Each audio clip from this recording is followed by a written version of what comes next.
Ya, sekarang kita akan membicarakan mengenai momentum pada sistem dengan massa yang berubah. Dalam hal ini adalah roket. Oke, sebelum masuk ke sini, tadi kita sudah membicarakan momentum ya dan tumbukan, momentum linear dan tumbukan pada partikel yang mana partikel dan sistem partikel tersebut memiliki massa yang tetap. Nah, sekarang bagaimana kalau masanya berubah ya, sistemnya berubah. Nah, dalam hal ini kita akan meninjau langsung kasus roket ya. Kalian pasti pada tahu roket itu apa ya. Roket ini banyak digunakan untuk perjalanan ruang angkasa ya. Kita lihat beberapa perjalanan ke ruang angkasa banyak menggunakan roket untuk mengantarkan manusia atau satelit dari bumi hingga ke ruang angkasa. Dan sebenarnya kita juga menjumpai roket pada kehidupan sehari-hari ya, roket-roket sederhana yang bisa kita main kembang api. Nah, itu juga sebenarnya salah satu contoh roket yang sederhana. Nah, kasus roket di sini adalah salah satu contoh massa yang massa yang sistem partikel yang massanya berubah ya, seperti itu. Nah, prinsip kerja dari roket ini sebenarnya menggunakan hukum kekekalan momentum linear ya, di mana pengoperasian roket ini bergantung pada hukum kekekalan momentum linear yang diterapkan pada sistem partikel ya, di mana sistem tersebut adalah roket ditambah dengan bahan bakar yang dikeluarkan. Nah, jadi kalau tadi kita lihat sistem partikel itu terdiri dari partikel-partikel, sementara pada roket ini sistemnya terdiri dari roket itu sendiri dan bahan bakar yang dikeluarkan oleh roket. Nah, sebenarnya prinsip kerja dari roket ini seperti apa sih nih? Jadi roket ini ya yang berisi bahan bakar tersebut dibakar sehingga menghasilkan gas ya. Gas tersebut terbakar dan memiliki momentum. Gas tersebut keluar dari mesin dan karena gas itu keluar, maka roket yang sudah tadi memberikan momentum ke gas lewat pembakaran, maka mendapatkan kompensasi dari kompensasi momentum dari gas tersebut, sehingga roket ini bergerak ke atas ya. Kompensasi yang didapat roket ini berlawanan dari arah momentum dari si gas tersebut. Gas arahnya menuju bumi, sementara roket meninggalkan bumi karena mendapatkan kompensasi.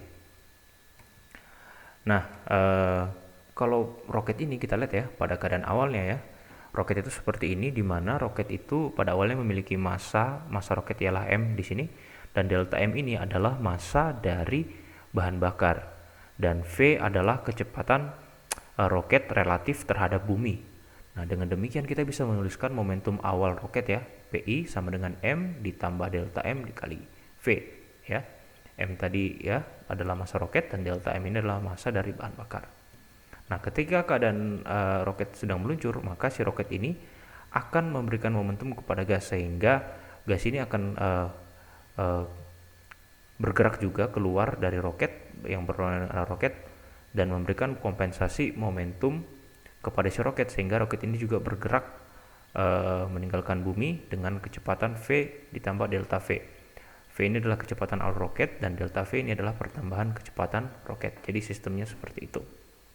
Nah, dengan demikian kita bisa menerapkan hukum kekekalan momentum ya, di mana momentum awal sama dengan momentum akhir. Nah, keadaan awal seperti tadi yang sudah dijelaskan, ini adalah massa dari roket ditambah dengan massa bahan bakar dikali kecepatan relatif roket terhadap bumi. Nah, ini sama dengan massa dari roket ditambah dengan kecepatan awal roket ditambah dengan pertambahan kecepatan roket dan ditambah dengan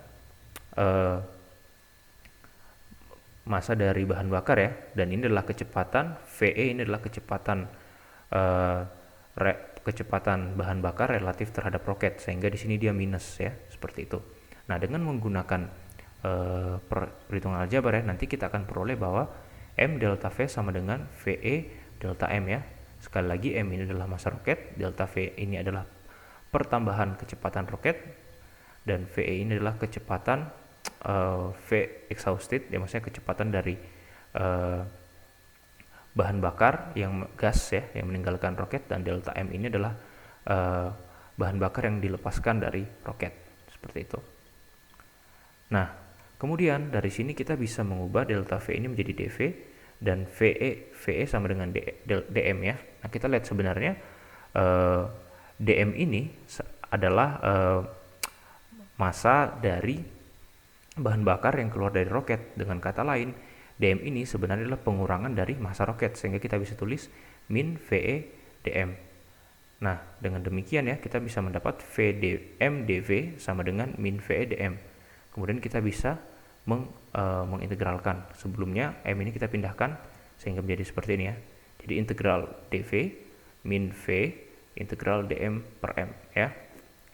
V ini diintegralkan dari VI sampai VF, kecepatan awal sampai kecepatan akhir, dan ini minus VE, dan ini dari massa awal roket sampai dengan massa final roket ya, karena tadi sudah dijelaskan bahwa massa roket itu berubah ya dari massa awal sampai massa akhir, dan yang mana massa roket itu terus berkurang dm per m, sehingga ini kita integralkan ya, dv kita integralkan, maka kita peroleh vf dikurang vi sama dengan ve dikali ln ya, karena integral dari dm per m itu adalah ln m, dan batas atasnya ialah mf dan mi, minusnya naik sehingga menjadi ln mi dan ln mf ya, ln mi per mf. Nah, ini kalian nanti coba, nanti akan dapat seperti ini. Oke, kalau lupa integral ln dm per m ini silakan buka lagi kalkulusnya ya. Oke, kita langsung ke contoh soal ya. Jadi ada soal seperti ini. Sebuah roket bergerak pada ruang bebas di ruang angkasa dengan kelajuan 3 kali 10 pangkat 3 meter per second relatif terhadap bumi. Nah, ketika mesin dihidupkan, bahan bakar terlontar ke arah yang berlawanan dengan roket dengan kelajuan 5 kali 10 pangkat 3 meter per second relatif terhadap roket. Nah, yang jadi pertanyaan, berapakah kelajuan roket relatif terhadap bumi setelah massa roket berkurang menjadi setengah dari massa sebelum penyulutan, yaitu massa sebelum bahan bakar disulut ya, sebelum pembakaran. Nah, pertanyaan yang selanjutnya, berapa daya dorong roket jika si roket ini membakar bahan bakar 50 kg setiap detiknya. Nah, kita hitung yang A dulu. Berarti yang ditanya berapa kelajuan roket relatif terhadap bumi saat massa roket sudah menjadi setengah dari massa awalnya. Nah, kita menggunakan yang tadi ya, di mana VF min VI sama dengan VE ln MI per MF, dan VI yang awal di ruas kiri masuk ke ruas kanan, sehingga menjadi seperti ini, VF sama dengan VI plus VE ln MI per MF, di mana VF ini adalah kecepatan akhir roket ya, dan pada keadaan akhir yang akan kita amati, yaitu pada saat nanti masanya tinggal setengah, VI ini kecepatan awal dan VE ini adalah kelajuan roket, kelajuan bahan bakar relatif terhadap roket, dan MI ini adalah massa awal roket, dan MF adalah massa akhir roket. Nah, dari soal kita tahu bahwa VI itu adalah 3 kali 10 pangkat 3 meter per second. Jadi VI ini relatif kelajuan relatif roket terhadap bumi, dan VE ini adalah kelajuan bahan bakar relatif terhadap roket, yaitu 5 kali 10 pangkat 3 meter per second. Nah, MI dan MF-nya bagaimana? MI kita tahu ini massa awal ya. Nah, sementara MF-nya dari soal setengah dari massa awalnya, berarti MF ini sama dengan setengah MI. Nah, kita sudah punya semua informasi, lalu kita masukkan ke persamaan ini. Maka kita boleh seperti ini.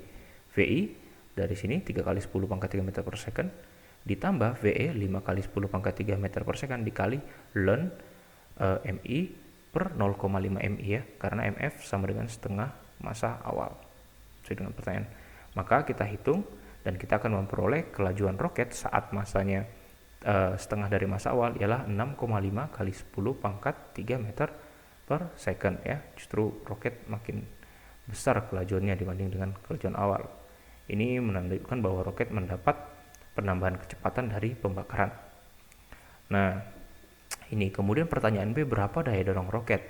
Nah, ini daya dorong roket ini bisa kita hitung menggunakan ini ya, dimana VE sama dengan dm per dt, dimana dm per dt adalah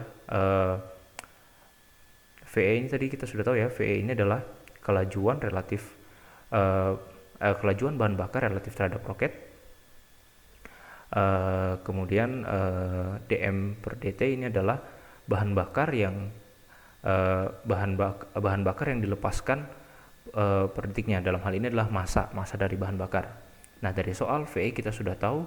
Nah, dm per dt juga diketahui, di mana si roket ini membakar 50 kg setiap detiknya, sehingga dm per dt adalah 50. Nah, setelah semua lengkap, sekarang kita masukkan VE sama dengan 5 kali 10 pangkat 3 dikali dm per dt 50. Maka kita peroleh daya dorong roket yang membakar bahan bakar 50 kg setiap detiknya ialah 2,5 kali 10 pangkat 5 Newton ya. Berapa daya dorong? Maksudnya daya dorong ini adalah gaya. Oke, ini adalah terkait mengenai roket ya, atau sistem dengan massa yang berubah. Oke, sekian untuk materi perkuliahan minggu kelima. Jika ada pertanyaan, silahkan sampaikan di grup kelas, di forum diskusi, dan bisa juga menghubungi saya lewat email. Oke, tetap semangat semua belajar dan stay healthy. Oke.